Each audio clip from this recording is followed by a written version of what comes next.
एक चिल्ली ना सर पे अंडे रख के जा रहा था, सेठ ने उसको सर पे अंडे रखवाए। पहले देसी अंडे होते थे, उनसे चूजे भी निकलते थे।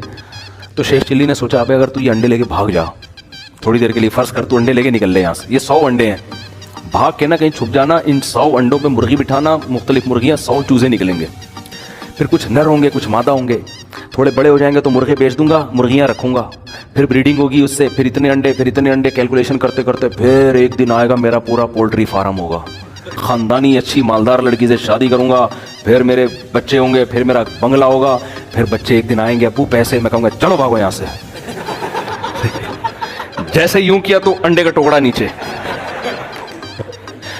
तो सेठ ने कहा कि नालायक, अगर तेरा पांव कहीं ठोकर लगी होती, उस पे अंडे गिरे होते तो मैं कहता गलती, तूने तो खुद यूं करके गिराया है, पैसे निकाल। वो कहता तू अपने अंडों को सोच रहा है, मेरा पूरा खानदान तबाह हो गया।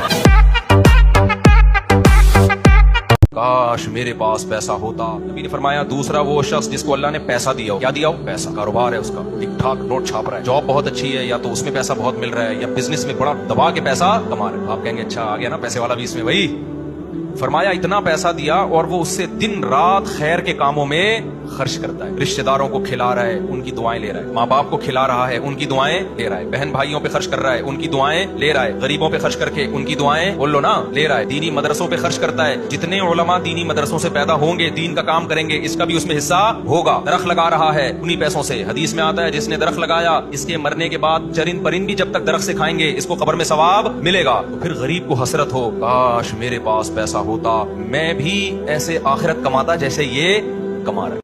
एक देहाती आदमी नमाज नहीं पढ़ता था, उसे मौलवी साहब ने कहा नमाज पढ़ा कर। उसने कहा कि अगर मैं नमाज पढ़ूंगा ना तो मेरी गाय भैंसों की रखवाली कौन करेगा। मौलवी साहब ने कहा देख, नमाज पढ़ने से रिज्क में बरकत होती है। तो एक दिन उसने कहा चलो ट्राई करने में कोई हरज नहीं है। फजर की नमाज पढ़ी, घर गया तो एक भैंस मर गई। उसने कहा ये क्या ड्रामा है यार।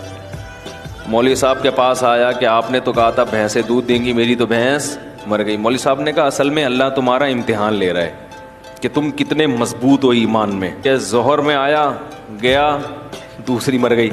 फिर इमाम साहब के पास आया, इमाम साहब ने कहा अभी इम्तिहान की कुछ कड़ियाँ क्या हैं, सख्त कड़ियाँ हैं, और ये अभी कुछ घड़ियाँ बाकी हैं इम्तिहान की।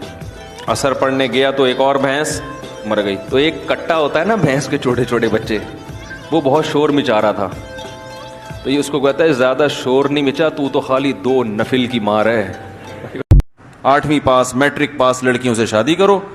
बोलो भाई बेगम अब आप हमारी हो, बताओ मेडिकल कॉलेज में एडमिशन लेना है तो मैं खर्चा उठाऊंगा आपका, इंजीनियर बनना है, MBA करना है, मैं हूं ना। अब्बा से बोलो अब्बा 2 पैसे आपकी बहू है ठीक है ना।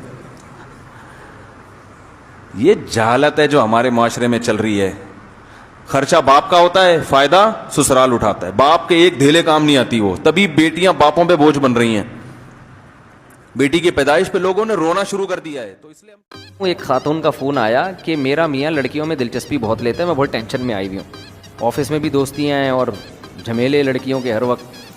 तो मैंने उनसे कहा कि जब आपके लिए रिश्ता आया होगा किसी तबलीगी जमात में वक्त लगे हुए आदमी का, उसकी दाढ़ी वाड़ी होगी, आपने मुल्ला कह के रद्द कर दिया होगा कि हमें ये मौलाना टाइप का नहीं चाहिए, हमें चाहिए लिबरल। कहती बिल्कुल ऐसे ही है। मैंने कहा लिबरल मिल गया ना आपको, लिबरल तो यही करता है भाई, आज़ाद है, ब्रॉड माइंडेड है, ये क्या है नज़रें झुकाना, लड़की को देख के वहाँ से आंटी गुजर रही है अस्तगफिरुल्लाह कह के नज़र नीचे कर लेना, ठीक है। नहीं तो पुराने ज़माने के दकियानूस किस्म के लोग, उनका काम है। मॉडर्न लोग ऐसे थोड़ी करते हैं। मॉडर्न लोगों की नज़र में लड़कियाँ बेपर्दा होकर बैठी हुई हैं, कपड़े हैं नहीं हैं, कोई मसला नहीं है। देख लिया तो क्या हो गया, छेड़ दिया तो क्या हो गया भाई, सॉरी कर लो। तो इनके यहाँ ये चीज़ें कोई वैल्यू नहीं रखती। तो जब गधे पे ज्यादा लोड डालते हैं ना तो गधा कहता है भगवान ना इंसाफी है कि नहीं, है कि नहीं, है कि नहीं। भगवान ना इंसाफी है कि नहीं, वो जो कर रहा होता है ना वो ये कह। और इस जमाने में तो नालायक बच्चे इतने पैदा हो रहे हैं कि उनसे आप उम्मीदें लगाओगे तो सिवाय टेंशन के वैसे भी आपको कुछ भी नहीं मिलेगा। उम्मीद सिर्फ अल्लाह से और अपने पास जो बस। बीवी से भी उम्मीदें ना लगाओ। बाज़ लोग कमबख्त बीवी से उम्मीदें लगा के मैंने इससे इतना अच्छा सलूक किया तो शायद इसको जब अब्बा की तरफ से विरासत मिलेगी तो आधी किसे दे देगी, मुझे दे देगी। آپ جتنا بھی اچھا سلوک کرو 5 روپے اس کی جیب سے نہیں نکلیں گے آپ کے لیے، سوائے ان خواتین کے جو میرا بیان سن رہی ہیں. آج کل نہیں کوئی احسان وحسان مارکیٹ سے کیا ہے، شارٹ ہے. کوئی نہیں مانتا بھائی کسی کا احسان. وہ کہتی ہے تمہاری ذمہ داری تھی جو تم نے خرچ کیا، گیس کا بل تمہارا باپ دے گا اگر تم، میرا باپ دے گا اگر تم نہیں دو. تیسری شادی تھی میری. اچھا میرے پہلے سے بھی ماشاءاللہ بچے تھے، تو جب میں نے تیسری کی ہے تو وہ اتفاق سے ذرا تھوڑی دھوم دھام سے ہو گئی تھی. تو ایک بوڑھے میاں آئے اور کہتے یہ مولانا صاحب کے گھر کے باہر اتنی لائن کیوں لگی ہوئی ہے، کوئی بچے کا عقیقہ ہوا ہے، کیا ہوا ہے؟ انہوں نے کہا ایک اور کر لی ہے مولانا صاحب نے. تو وہ نا کانپ رہے تھے غصے سے، کہہ رہے ہیں ممبر پہ بولتے ہیں دنیا مسافر خانہ ہے، حرکتیں دیکھو ان مولویوں کی.